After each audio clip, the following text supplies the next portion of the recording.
So I don't know if this is going to be an episode of Can You Hear Me podcast or not, but if it is, welcome to the Can You Hear Me podcast where I talk and see where it goes, yada yada. So speaking of talking, I'm pretty spiritual. Anybody who knows me knows I'm pretty spiritual.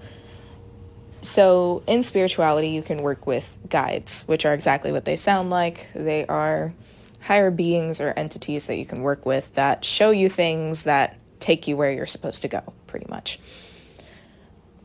And one specific thing about me is that I give great advice to everybody else. So my guides have gotten in a habit of showing me things about myself through other people, which that happens to everybody. Everything around you is a reflection of yourself. I've talked about this before. But my guides do have to get creative with how they show me specific things about myself, especially if it's a deeper thing that I'm battling. So I say all that as a preface to what I'm talking about right now. So one way that my guides show me things about myself is through conversations, of course, with other people. But they also started doing this thing lately where I will have little scenarios where I'm having conversations with somebody in my head. Somebody that I know, but that I haven't had this specific situation with. And it sounds crazy. I do, but bear with me here. We're going to get to a destination. So in those conversations, I'm pretty much having, I remember in the first episode I did talk about the interview aspect and interview type of conversations. That's kind of what it feels like, but it's less of an interview and it's a genuine conversation where I'm pretending to get to know someone else. So today, as an example, I had a conversation, quote unquote, with somebody that I knew. And the conversation was me getting to know them and kind of getting frustrated that we could only have small talk. And I'm going to pause to say, when we go through this conversation, I'm going to tell you how this conversation went. Please keep in mind that I'm having this conversation with myself. So everything that is being said pertains to me. Like, this is not an actual person. They could very well feel this, and I could be psychically connecting to them, whatever. But one thing is for sure, this came from me. So that's how the conversation started, was just having frustrations. Like, I feel like I'm getting to know you on a surface level type of conversation, right? So then the next scenario is we start asking each other questions. And there's two people in the scenario, me and the other person. And we ask what each other's favorite color is and why. I'm going to say person two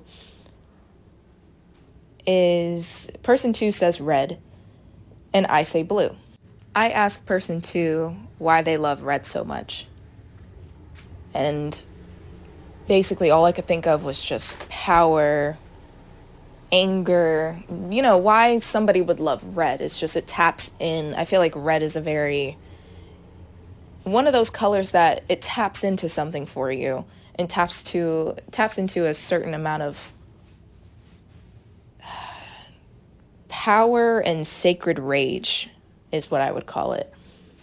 And I don't mean rage in the sense of like throwing shit and everything. I don't know if there's another definition of rage that just means a harnessing of power in some way, shape, or form.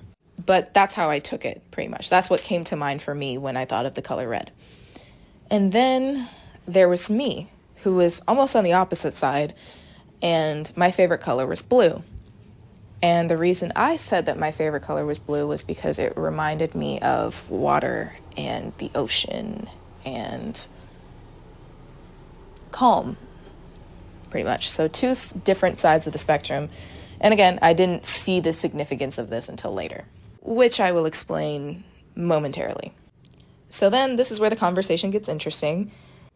Person two asked me, since I thought of water and everything, they asked me, what type of water do you think of? And I said the ocean. And they said, do you go to the ocean a lot? Honestly, I just learned how to swim, so no. And I haven't been to the ocean since I learned how to swim. I haven't been around an ocean since I learned how to swim. I was then asked what I liked about the ocean. I started to go into the spiel about basically how the ocean works, and that the ocean rises and falls with the phases of the moon, and it flows, and sometimes it flows stronger than others, and stuff like that. And it holds a lot of things and a lot of depth that we don't know much about. And I feel like the ocean does help the world in a lot of ways that, again, we don't know anything about because we don't know much about the ocean. We haven't really explored. So then he says, do you relate to the ocean? And I said, yes. And then he asks, so why don't you go to the ocean? Why don't you explore the ocean? I said, I'm scared because I feel like the ocean, if we were to explore the depths of it, we would probably find a lot of things that we don't understand. And we would probably find a lot of things that we find scary, not because it should be scary, but because it's different. And we would have to accept that, damn, that's at the bottom of the ocean. So that was the end of that spiel for me. So then we moved on to person two. I asked person two how they felt about fire, because to me, if their favorite color is red to me, whenever I feel like red energy, quote unquote, is being expressed, I think of fire. So I asked person two, are they afraid of fire? And they said yes, obviously. I asked why. And they said because it's quick spreading, it has the potential to damage things, it can be really easily swayed and very charged very quickly and can cause destruction. I asked person two, I said, do you relate to fire? Person two said yes. So, right there was an abrupt record scratch moment where I realized I'm talking to my fucking self. And then as soon as I did that, I realized I was breaking down the problems that I was having and the things that I was suppressing with myself through metaphors.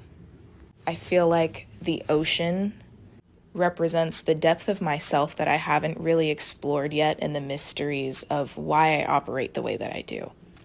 But I also think that while it is scary to me, and as scary as the ocean is, it was somewhere that I wanted to be. And it was where I felt like I would be the most calm and where I felt like I would get the most benefit from exploring. As far as fire, I think that was representing my anger, the anger that I've had towards past situations and past people and things that I've been through.